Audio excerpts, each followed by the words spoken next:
Singer na si Martin Nievera muntik nang tapusin ang sariling buhay nang maghiwalay sila ni Pops Fernandez. Matindi ang naging revelasyon ng OPM balladeer na si Martin Nievera sa kanyang recent interview with Astor Amoyo. Pagbubunyag niya, 2 beses siyang muntikan nang tapusin ang sariling buhay. Ang una raw ay dahil sa paghihiwalay ng kanyang mga magulang noong bata pa siya. Ang sumunod ay noong naghiwalay naman sila ng kanyang dating misis na si Pops Fernandez. Pagkukumpara pa ni Martin, mas nadurog ang kanyang puso sa relasyon nila ni Pops dahil nasaksihan ito ng maraming tao.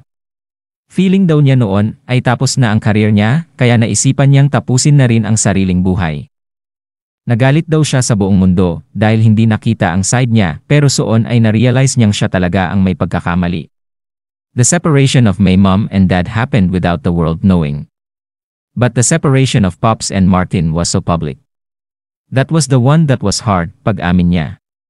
Patuloy ng batikang singer, syempre it's the guy who messed around, it's the girl ang bida, I am the kontrabida, I am not used to being kontrabida, I thought I was everybody's friend, personally, it was a big blow for me because role models ko ang parents ko.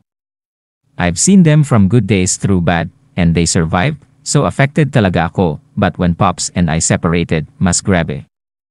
I had to do it all in front of you. Today, the kids would say when their parents are separated, okay. What's next? Ano ang susunod? That's today. But back in the day of Pops and Martin, it's like a marriage made in heaven, right? Anya pa. Nabanggit din ng veteran singer na inakala rin niyang mawawala rin sa kanya ang showbiz career niya noong naghiwalay na sila ni Pops. I didn't care what I did. My hair was red, I looked like Ronald McDonald. Nagalit ako sa mundo because hindi nila nakita ang side ko. I was not important, sad niya.